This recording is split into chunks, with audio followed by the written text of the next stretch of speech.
এনেকেতো বাকলিটো পেলাব নোৱাৰিম, তাকে ভাবিলোঁ এইটো। মানুহে কয় আৰু বুদ্ধি থাকিলে ঘৰ জমাই থাকিব নালাগে। সকলো বন্ধু বান্ধৱীকে শুভ দুপৰীয়া জনাই আজি আকৌ অন্য এটি ভিডিঅ' আপোনালোকৰ মাজলৈ আনিছোঁ।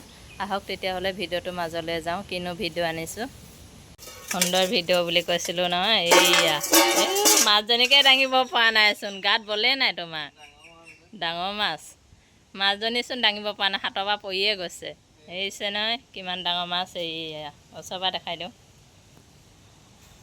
বা এনেকৈ কৰি যায় ন। এইয়া গৈ থাকে যে মাছজনী, এই আমি যে ওপৰৰ পৰা চাই থাকোঁ যে সাগৰতে মাছজনী গৈ থাকে যে, এনেকৈ গৈ থাকে ন। কেনেকৈ যায় আকৌ এবাৰ দেখুৱাই দিয়াচোন।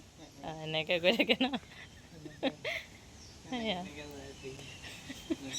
তুমি মানে দেখাই দিছা আৰু কেনেকৈ যায়। এয়া দেখিছে কি ডাঙৰ মাছ এইজনী। সদায়নো কিমান সাগৰৰ মাছ খাই থাকিম, আজি ভাবিলোঁ আমাৰ লোকেল মাছো খাওঁ। এয়া অসমৰ ৰূপচন্দা বুলি কয়। সদায়তো আপোনালোকক সাগৰৰ মাছবিলাকৰ ভিডিঅ' দি থাকোঁ। আজি তাকে ভাবিলোঁ খাওঁচোন লোকেল ৰূপচন্দা, কেনেকুৱা লাগেনো। বহুত দিন খোৱা নাই যেতিয়া আজি আকৌ আমাৰ অসমৰ ৰূপচন্দা মাছ খাই চাওঁ। তোমাৰ কাৰণে আকৌ এই মাছটো বেয়া, তথাপিও লাহে লাহে খাম। সদায় আজি গোটেইখিনি খাই নেপেলাওঁ। তোমাৰ বেমাৰটোৰ কাৰণে এই মাছটো বেয়া, কিন্তু আজি তুমি এই মাছটো লৈছা, এতিয়া উপায় নাই। তোমাৰ যে খাবৰ কাৰণে আশাটো আছে ন, সেইটোৰ কাৰণে দিয়া, একো নহয় এদিনৰ কাৰণে। তেতিয়াহ'লে এয়া দেখিছে নহয় কি কৰিব আৰু। আমাৰ পিছে দা নাই, এয়া চামুচে দিয়ে এনেকৈ। এইখন চামুচ ক'ৰ পৰা আনিছা তুমি? ভিতৰৰ পৰা? অঁ, এয়া দেখিছে কেনেকৈ মাছ বাচি আছে। তাকে এতিয়া এইফালে কেনেকুৱা লাগিছে জনাব। এতিয়া বজাৰত হোৱা হ'লে সিহঁতৰ সেইখন কি গজাল কৰি হেৰি কৰি থৈ দিয়ে ন, তেনেকৈ মানে মাছটো চাফা কৰে।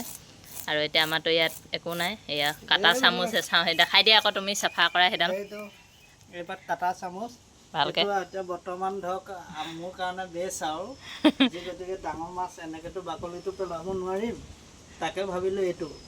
মানুহে কয় আৰু বুদ্ধি থাকিলে ঘৰ জমাই থাকিব নালাগে। সেইকাৰণে এয়া এতিয়া এনেকৈ কৰি আছে আৰু। বুদ্ধি আছে কিছু মানে বহুতেই বুদ্ধি আছে। দেখিছে নহয় কেনেকুৱা লাগিছে মাছ বচাই ষ্টাইলটো।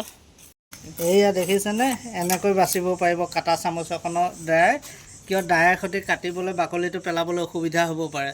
যদি নকটাকৈ এনেকৈ ডাঙৰ মাছ অনা যায়, তেতিয়াহ'লে এনেকৈ কাটা চামুচ এখন ল'ব, এনেকৈ একদম পটাপট। এয়া দেখিছে মই কি সুন্দৰকৈ আপোনাক ক্লিন কৰিলোঁ, একো অসুবিধা হোৱা নাই। মাছটো এনেকৈ পেলাই ল'লোঁ, পেলাই লৈ এয়া দেখিছেনে কিমান সুন্দৰভাৱে ক্লিন হৈছে চাওক, একো কষ্ট নাই একদম। এতিয়া খালি আপুনি সৰু এখন চাকু দিও আপুনি পিচটো বনাব পাৰিব। এয়া চাওক কিমান সুন্দৰ চাফা হৈছে দেখিছেনে। আপোনাৰ হয়তো মাৰ্কেটতো এনেকৈ চাফা কৰি নিদিয়ে বেপাৰীয়ে। কি ধুনীয়া হৈ গ'ল ন। চাওক ক'তো অলপো নাই, বাকলি নাই। এয়া দেখিছেনে, মাছৰ বেপাৰ কৰিব পাৰিবা তুমি। তোমাৰ আশীৰ্বাদত।